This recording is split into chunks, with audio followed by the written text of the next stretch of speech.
Buenas, en este vídeo vamos a hablar de la teoría del conectivismo, que se presenta como un nuevo paradigma dentro de la teoría del conocimiento, pero eso sí, adaptado a las nuevas tecnologías y a la sociedad de la información.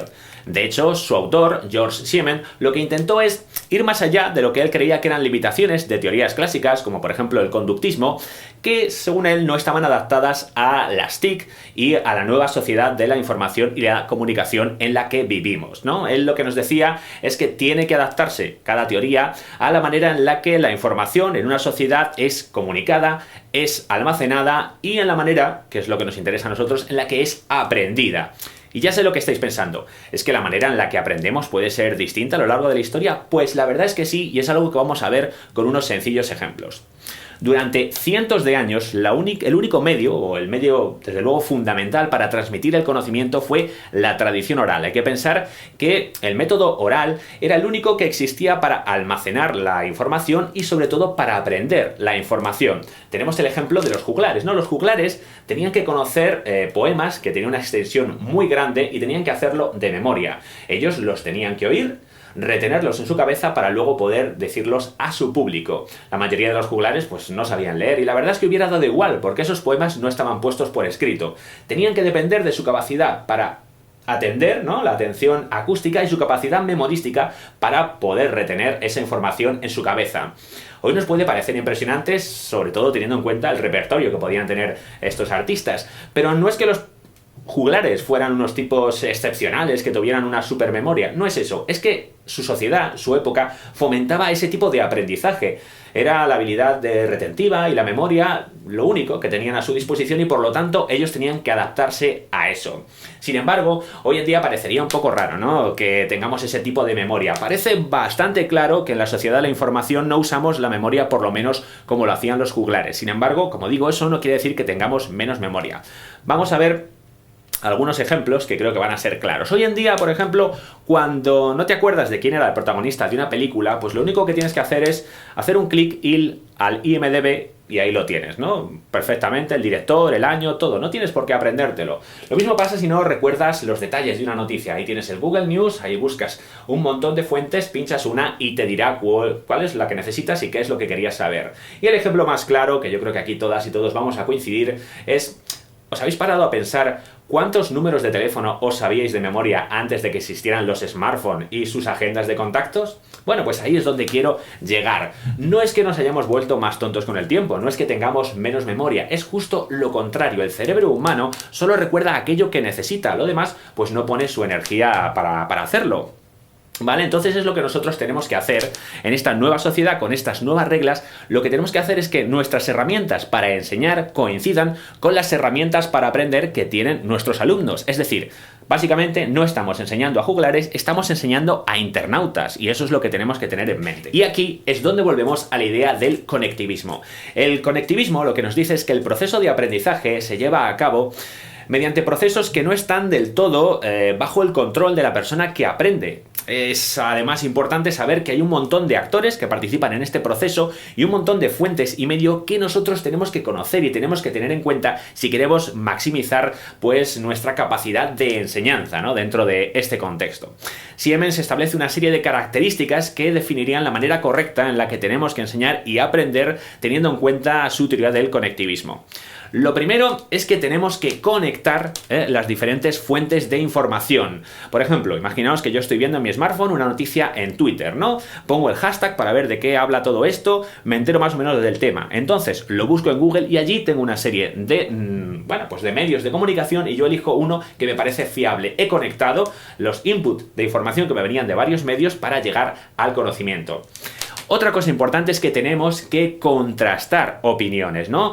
Si alguien te dice que una película es muy buena, pues puede ser cierto, pero imagínate que otra persona te dice que es muy mala. Tienes que contrastar un montón de opiniones para llegar a un conocimiento que te pueda ser útil. Es lo que hay pues detrás de web como TripAdvisor o Kiao, que lo que hacen es pues maximizar las opiniones de un montón de usuarios anónimos y así, bueno, pues poder planear tu viaje o hacer unas compras que puedan ser más satisfactorias.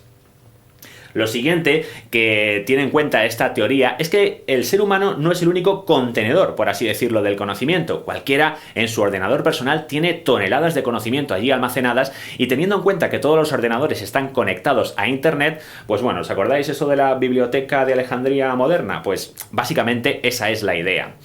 Y por lo tanto, si esto es así, no es importante ya tanto lo que una persona sepa, sino lo que pueda llegar a saber. Es decir, es más importante lo que puedes saber mañana que lo que sepas hoy. Esa filosofía pues es la que también está detrás de cosas como los tutoriales de YouTube o las respuestas que podemos encontrar en los foros. Por ejemplo, hoy en día se te puede romper un puerto USB, tú no tienes ni idea de informática, pero tecleando rápidamente en YouTube, en foros, puedes encontrar la solución a tu problema que no sabías, pero que gracias a los conocimientos de otros has solucionado de manera pues bastante rápida y útil. Así que relacionado con esto está la idea de conexión, ¿no? De conectividad. Para ser una persona bien informada en esta nueva sociedad, lo que hay que estar es bien conectado. No hay que haber leído un montón de libros, que también no es que no importe, pero a veces es más importante para un conocimiento pues actualizado el estar conectado con otras personas. Ahí entran pues las redes sociales, ¿no? Que nos conectan a otras personas, eso está claro, pero si Facebook o Google os parecen frívolos, pues hay que tener en cuenta que una red como LinkedIn, ¿no? Sí que ahí es muy importante y se ve claramente como para acceder a una información de calidad, a una información muy útil y muy importante, lo que importa es cuántas personas nos tengan entre sus contactos y cuántos contactos tengamos nosotros, ¿no? Conexión igual a información útil. Y esto pues también nos lleva a otra idea fundamental, que es la del conocimiento actualizado, ¿no? Aquí tenemos una vieja enciclopedia y aquí vemos cómo le damos a nuestro metafórico F5 y tenemos la Wikipedia, un conocimiento actualizado, ¿no? Ya sé que ponemos este ejemplo mucho, pero es que ahora mismo, en este mismo segundo, hay una persona, por supuesto, en alguna parte del mundo actualizando alguna entrada de la Wikipedia. La actualización es constante, es prácticamente infinita. Y eso es lo que tenemos que tener en cuenta, ¿vale? Todas esas herramientas lo que nos sirven es para conectar en nuestra cabeza todos los conocimientos, todas las fuentes, todos los inputs que tenemos. No solo es que pase en los aparatos, en las aplicaciones, ellos están conectados, pero no sirve de nada si nosotros en nuestra cabeza no conectamos todo eso. Y para eso lo que hay que hacer es tener unas herramientas adecuadas. Ahí es donde entramos nosotros, los docentes, ¿no? Porque ninguna máquina va a hacer el trabajo por ti, ninguna máquina va a pensar por ti, te va a dar solo las herramientas y los medios para que tú lo hagas, y entonces nosotros, los docentes, tenemos que dar esas habilidades a nuestros alumnos. Tenemos que enseñarles a aprender, es decir, ellos tienen que aprender a aprender en este mundo en el que viven, y para eso pues estas tres habilidades que tenemos aquí. La primera es buscar la información. Lo más seguro es que la información que nuestros alumnos, que nuestras alumnas quieren encontrar esté, de hecho, en Internet. Pero que esté no quiere decir que la encuentren, tienen que saber buscarla. La siguiente habilidad, muy importante, es la de seleccionar la información. Esa información que ya tenemos encontrada, hay que seleccionarla para ver pues cuál nos sirve y cuál no. Ya sabemos que en Internet está pues el conocimiento más veraz y más útil, pero también sabemos que está el más inútil, el menos preciso y auténticas mentiras y disparates. Hay que saber distinguir unas de otras. Y por último, la capacidad de conectar las diferentes fuentes de información. Esto no es que tenga que ver con las nuevas tecnologías, esto es de toda la vida, hay que saber conectar una información con otra, y precisamente sabemos que esto es algo en lo que muchas veces nuestras alumnas, nuestros alumnos flojean, y es algo en lo que tenemos que hacer especial hincapié, porque es la parte fundamental, la última, de esta manera de aprender a aprender en el mundo moderno, que es, pues evidentemente, en el que viven nuestros alumnos, y en el que, pues, oye, es el que les ha tocado vivir, pues tienen que tener esas herramientas, ¿no? No tienen que ser juglares, no podemos intentar convertirles en juglares, sino que son internautas y tienen que aprovecharse de ello. Esto va a ser también, pues, una de las piezas metodológicas que vamos a tener en cuenta en nuestro curso, así que ahí os espero aplicando vuestras conexiones.